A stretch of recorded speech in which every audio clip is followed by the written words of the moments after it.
মৃত্যুকে যারা ভয় করে তারা মৃত্যুর পরে জীবন আছে বিশ্বাস করে। এই বিশ্বাস তার স্রষ্টাকে খুঁজতে সাহায্য করবে। আর যখন সে তার স্রষ্টাকে খুঁজে পেয়ে যাবে তখন সে তার স্রষ্টার হুকুম জেনে বোঝে এবং মেনে চলবে। যখন সে তার স্রষ্টার হুকুম মেনে চলবে তখন তার মৃত্যুকে ভয় নয়, বরং পৃথিবীর শ্রেষ্ঠ উপহার হিসেবে গ্রহণ করবে। মৃত্যুর ভয়ে আমরা মৃত্যু থেকে পালাতে চাই। আমরা সব সময় মৃত্যু থেকে বাঁচতে চেষ্টা করি। মৃত্যু হতে পারে এমন সকল বিষয়ে সব সময় সতর্ক থাকি। তারপরও কি আমরা মৃত্যু থেকে বাঁচতে পেরেছি? কখনো তা সম্ভব নয়। মৃত্যু আমাদের জীবনে আসবেই।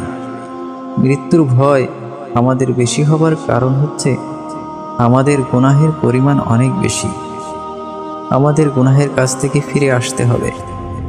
আল্লাহর সঙ্গে কাউকে শরিক করা যাবে না। শিরিক হলো সবচেয়ে বড় জুলুম। শিরিক থেকে বেঁচে আল্লাহর হুকুম মেনে চলতে হবে।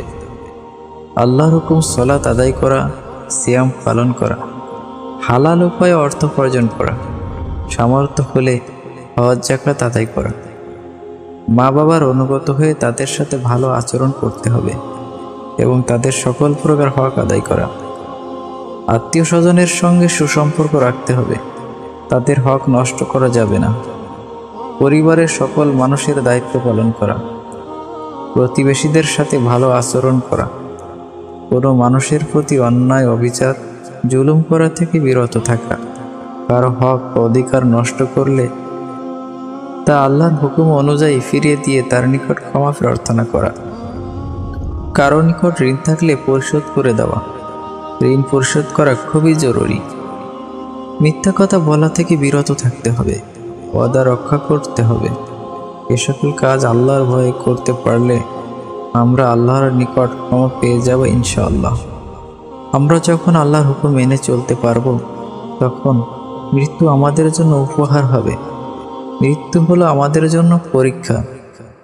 দুনিয়ার জীবনে পরীক্ষায় অকৃতকার্য হলে আবার পরীক্ষা দেওয়ার সুযোগ থাকে, কিন্তু মৃত্যুর পরে আবার ফিরে এসে ভালো কিছু করার সুযোগ থাকবে না। আমাদের মৃত্যুর পূর্বেই আল্লাহর কাছে আল্লাহর ভয়ে অন্তরের অন্তঃস্থল থেকে দুচোখের পানি ছেড়ে জীবনের সকল গুনাহ থেকে ক্ষমা চেয়ে ভুল থেকে ফিরে আসতে হবে। তাহলে আমাদের জন্য দুনিয়া এবং আখিরাতে সফলতা আসবে ইনশাআল্লাহ।